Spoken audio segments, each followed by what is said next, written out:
বাংলাদেশের রাজনীতিতে আমরা বিগত ১৭.৫ বছর জুড়ে নিপীড়নের শিকার হওয়ার পরেও আমরা রাজপথে আছি।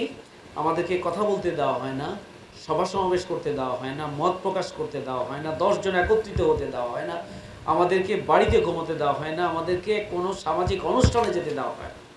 এই ধরনের একটা পরিস্থিতি তৈরি করে রেখেছিল। এরপরও দেশের প্রয়োজনে, জনগণের দাবি আদায়ের জন্য, অধিকার প্রতিষ্ঠার জন্য এবং ইসলামের প্রশ্নে, মানবাধিকারের প্রশ্নে আমরা সব সময় আপসহীন ভূমিকা রাজপথে রেখেছি। এটাই দেশের জনগণ দেখেছে। আজকে বাংলাদেশের যেসব রাজনৈতিক দলগুলো আছে, বুকে হাত দিয়ে সাহসিকতার সাথে এদেশের জনগণের কাছে তারা বলার সাহস রাখে না যে আমরা দুর্নীতি করব না, আমরা সন্ত্রাস করব না, আমরা চাঁদাবাজি করব না। চ্যালেঞ্জ করে কোনো রাজনৈতিক দল তা বলতে পারবেন না।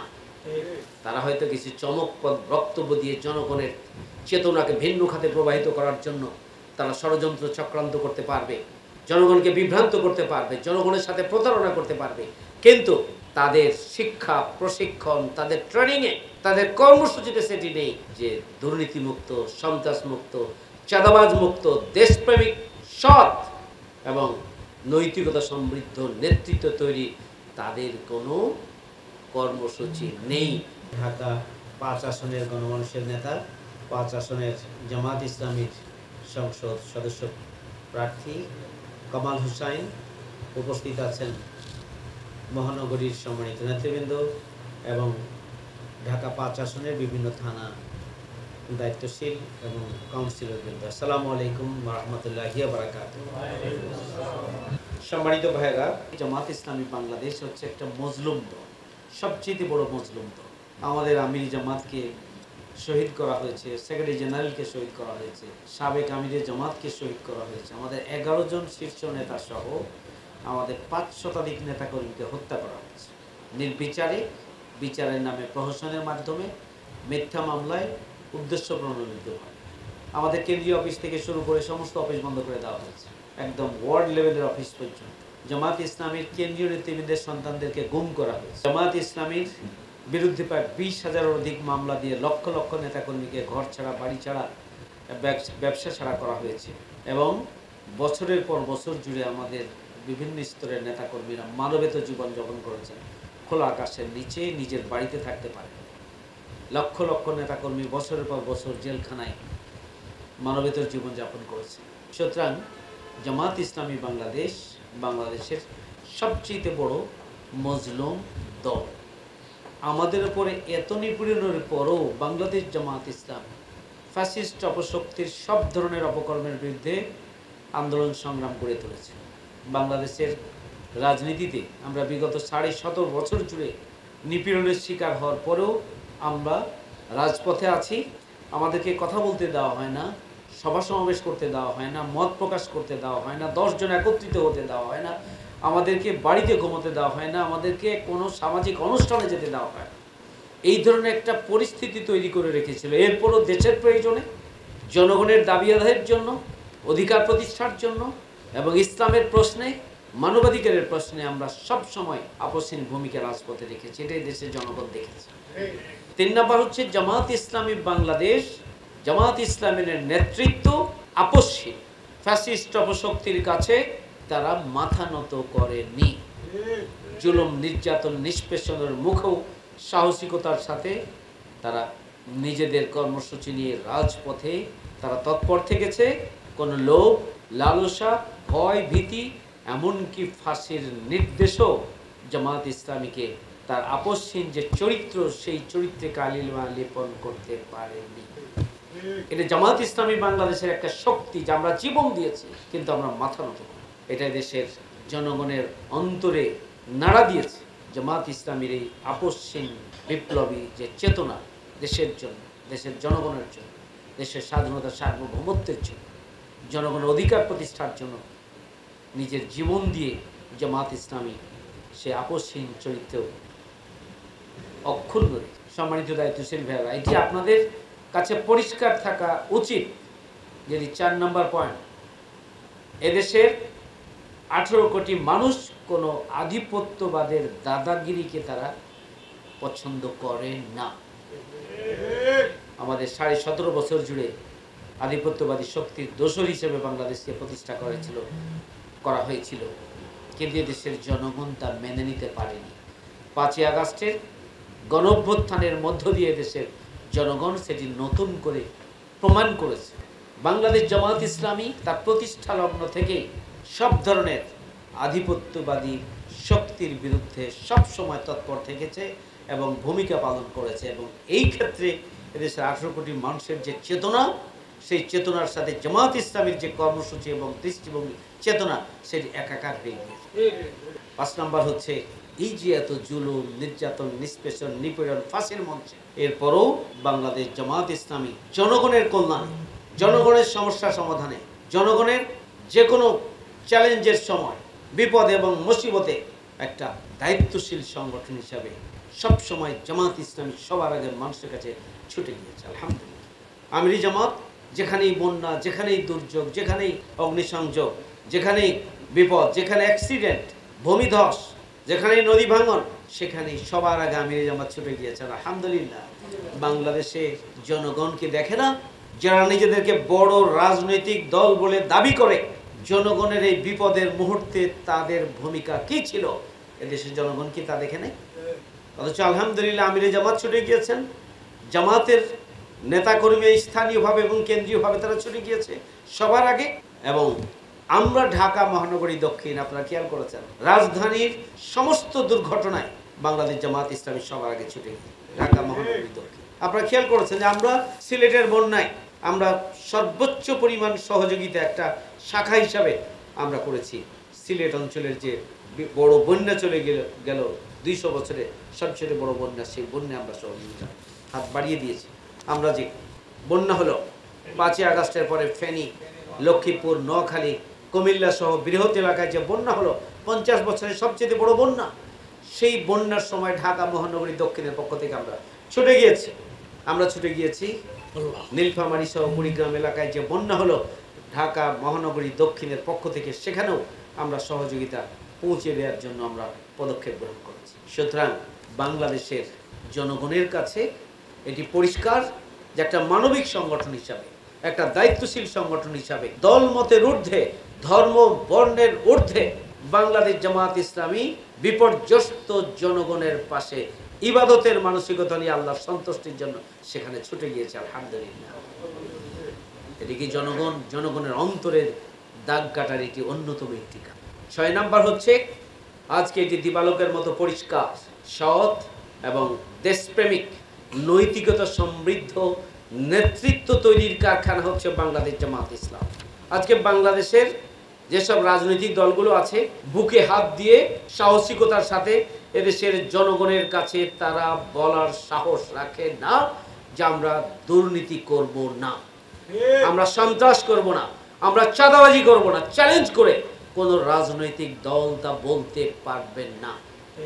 তারা হয়তো কিছু চমকপ্রদ বক্তব্য দিয়ে জনগণের চেতনাকে ভিন্ন খাতে প্রবাহিত করার জন্য তারা ষড়যন্ত্র চক্রান্ত করতে পারবে, জনগণকে বিভ্রান্ত করতে পারবে, জনগণের সাথে প্রতারণা করতে পারবে, কিন্তু তাদের শিক্ষা প্রশিক্ষণ, তাদের ট্রেনিংয়ে, তাদের কর্মসূচিতে সেটি নেই যে দুর্নীতিমুক্ত, সন্ত্রাসমুক্ত, চাঁদাবাজ মুক্ত, দেশপ্রেমিক, সৎ এবং নৈতিকতা সমৃদ্ধ নেতৃত্ব তৈরি তাদের কোনো কর্মসূচি নেই।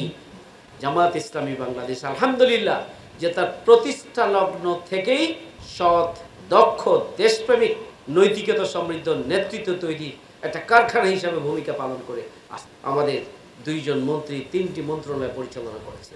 আমাদের এমপিরা বিভিন্ন সময় নির্বাচিত হয়েছিলেন, আমাদের উপজেলা চেয়ারম্যান নির্বাচিত হয়েছিলেন, আমাদের চেয়ারম্যান প্রার্থীরা, ইউনিয়নের চেয়ারম্যান প্রার্থীরা নির্বাচিত হয়েছিলেন। আলহামদুলিল্লাহ আমাদের নির্বাচিত প্রতিনিধিরা কোনো দুর্নীতি, অনিয়ম, চাঁদাবাজি, টেন্ডারবাজির সাথে তারা সম্পৃক্ত হন না। আর আমাদের 2 জন মন্ত্রী 3টি মন্ত্রণালয় পরিচালনা করেছিলেন। 2 টাকার দুর্নীতি মাইক্রোস্কোপ দিয়েও কেউ খুঁজে বের করতে পারেনি। যে দুর্নীতির ভাগাড়ের মধ্যে থেকে, দুর্নীতি থেকে নিজেকে মুক্ত রাখা অসম্ভব, এবং সেখানে আমাদের নেতৃবৃন্দ তা প্রমাণ করেছে। 5ই আগস্টের যে চেতনা, দুর্নীতিমুক্ত, চাঁদাবাজ মুক্ত, বৈষম্যহীন, ন্যায় বিচারের ইনসাফপূর্ণ একটি বাংলাদেশ প্রতিষ্ঠার যে চেতনা, সেই 18 কোটি মানুষের ছাত্র এবং যুবকদের এই চেতনার সাথে জামাত ইসলামীর কর্মসূচিরই মিল রয়েছে। আলহামদুলিল্লাহ, আগামী দিনে দুর্নীতিমুক্ত নেতৃত্ব যদি তৈরি করতে হয়, চাঁদাবাজ মুক্ত যদি নেতৃত্ব প্রতিষ্ঠা করতে হয়, নতুন বাংলাদেশ যদি বিনির্মাণ করতে হয়, মনে রাখতে হবে যে তাহলে এই ধরনের প্রশিক্ষিত নেতৃত্ব ছাড়া সম্ভব নয়। এবং এই নেতৃত্ব এবং নেতৃত্ব তৈরি কর্মসূচি কোনো রাজনৈতিক দলের নেই। সম্মানিত দায়িত্বশীল ভাইয়ের আমার, 7 নম্বর হচ্ছে 5ই আগস্টের ঐতিহাসিক গণ অভ্যুত্থানে জামাত ইসলামীর যে অবদান। আমরা জানি না এই আন্দোলনের ফলাফল কি হবে, আমরা জানতাম না এই আন্দোলন কোথায় গিয়ে ঠেকবে, কিন্তু এই আন্দোলনের সূচনা থেকে আমরা এই আন্দোলনের সাথে সার্বিকভাবে আমরা সহযোগিতা করেছি। স্বাস্থ্যসেবা নিশ্চিত করা, ফার্স্ট এইড ব্যবস্থাপনা আর হসপিটালগুলোকে আমরা চিকিৎসার জন্য উন্মুক্ত করে দেওয়ার মধ্য দিয়ে আমরা ব্যাপকভাবে বহুমুখী কার্যক্রম সহ আমরা এই সমস্ত কার্যক্রমের মাধ্যমে আমরা ব্যাপকভাবে এই আন্দোলনের সমর্থন এবং সহযোগিতা করেছি। সংগ্রামী ভাই বন্ধুগণ, আমাদের জনশক্তি পুরুষ মহিলা নির্বিশেষে তারা রাজপথে থেকে আন্দোলনকে ছাত্রদের নেতৃত্বে এগিয়ে নেওয়ার জন্য যে ভূমিকা পালন করেছে, বিশেষ করে আন্দোলনে এই যাত্রাবাড়ি অঞ্চলে আমাদের যে সংগঠনের গণভিত্তি, এখানকার পুরুষ মহিলা, এখানকার যুবক তরুণ এবং এখানকার প্রতিটি পরিবারের সদস্যরা দিনের পর দিন, সপ্তাহের পর সপ্তাহ এখানে রাজপথে থেকে পুরো আন্দোলনে এই যাত্রাবাড়ি সাইনবোর্ড এলাকার এই বিক্ষুব্ধ জনগণ এখানে একটা ভ্যানগার্ডের ভূমিকা পালন করেছে। আলহামদুলিল্লাহ, রাজধানীতে জামাত ইসলামীর এই 5ই আগস্টের আন্দোলনে যে অবদান, এই অবদান এদেশের জনগণের কাছে পরিষ্কার। সুতরাং এদেশের জনগণের জামাত ইসলামীর প্রতি ভালোবাসার জায়গাটা আরো পাকাপোক্ত হয়েছে। সম্মানিত ভাই, দায়িত্বশীল ভাইয়ের আমার, আমরা 5ই আগস্টের পরে আহতদেরকে তাদের সুচিকিৎসার জন্য সবচেয়ে বেশি সহযোগিতা বাংলাদেশ জামাত ইসলামী করেছে। শহীদ পরিবার, প্রতিটি শহীদ পরিবারকে বাংলাদেশ জামাত ইসলামী পক্ষ থেকে গোটা বাংলাদেশে 2 লক্ষ করে টাকা প্রদান করা হয়েছে। আমরা আহতদের বারবার ট্রিটমেন্টের জন্য, চিকিৎসার জন্য আমরা সহযোগিতা করেছি। আমরা সরকারের কাছে দাবি জানিয়েছি যে শহীদ পরিবারকে পুনর্বাসনের জন্য, আহত পরিবারকে পুনর্বাসনের জন্য সহযোগিতা করতে হবে, তাদের পরিবারের সদস্যদেরকে চাকরি দিতে হবে, তাদেরকে রাষ্ট্রীয়ভাবে মর্যাদা অভিষিক্ত করতে হবে, উন্নত চিকিৎসার জন্য প্রয়োজনে দেশের বাইরে নিয়ে যেতে হবে। এই কথাগুলো বারবার জামাত ইসলামীর পক্ষ থেকে দাবি জানানো হয়েছে। আপনারা নিশ্চয় জানেন, শুধু তাই নয়, জামাত ইসলামী 5 মাসের মাথায় 5ই আগস্টের গণঅভ্যুত্থানের সাথে সংশ্লিষ্ট যে সমস্ত শহীদ ভাইরা রয়েছে, সমস্ত শহীদদের তালিকা তৈরির জন্য যে কর্মসূচি গ্রহণ করেছিলেন, 2500 পৃষ্ঠার 10 খণ্ডে বিভক্ত শহীদদের ইতিহাস সম্বলিত প্রকাশনার মোড়ক উন্মোচন করেছেন আমিরে জামাত একযোগে গোটা বাংলাদেশের বিভাগগুলোর প্রতিটি বিভাগের প্রেস ক্লাবের মাধ্যমে। জাতীয় প্রেস ক্লাবের তিনি প্রধান অতিথি হিসাবে থেকে সেটি উদ্বোধন করেছিলেন, উন্মোচন করেছিলেন। সম্মানিত দায়িত্বশীল ভাইয়ের আমার, সুতরাং বাংলাদেশের যে দায়, শহীদদের প্রতি যে কর্তব্য রয়েছে, যেটি রাষ্ট্রের দায়িত্ব, বাংলাদেশ জামাত ইসলামী সেই দায়িত্বের সূচনা করেছে। আমি নির্দ্বিধায় বলতে পারি, বর্তমান সরকারের শহীদদের নিয়ে এবং আহতদের নিয়ে, তাদের পরিবার নিয়ে বর্তমান অন্তর্বর্তীকালীন সরকার এখন পর্যন্ত যা করেছে তার চেয়ে বেশি কাজ জামাত ইসলামী বাংলাদেশ করেছে। বাংলাদেশের রাজনীতিতে আরো যে সমস্ত দলগুলো রয়েছে তাদের দায়িত্ব আছে কিছু, না হলে বড় বড় বক্তব্য দিয়ে নির্বাচনের জন্য পাগল করে ফেলা অন্তর্বর্তীকালীন সরকারকে, সেটি তাদের প্রধান কাজ। এই শহীদ পরিবারের প্রতি তাদের দায়িত্ব এবং কর্তব্য রয়েছে, আহতদের প্রতি তাদের দায়িত্ব এবং কর্তব্য রয়েছে। সেই কর্তব্য তারা কতটুকু পালন করেছেন তারা আত্মসমালোচনা করলেই পারে। বাংলাদেশ জামাত ইসলামী আপনাদের সহযোগিতায়, আপনাদের প্রচেষ্টায়, সম্মানিত শুভাকাঙ্ক্ষীদের ভালোবাসায় সিক্ত হয়ে আমরা সর্বশক্তি নিয়োগ করেছিলাম তাদের জন্য, এবং জামাত ইসলামী সেটি করেছে।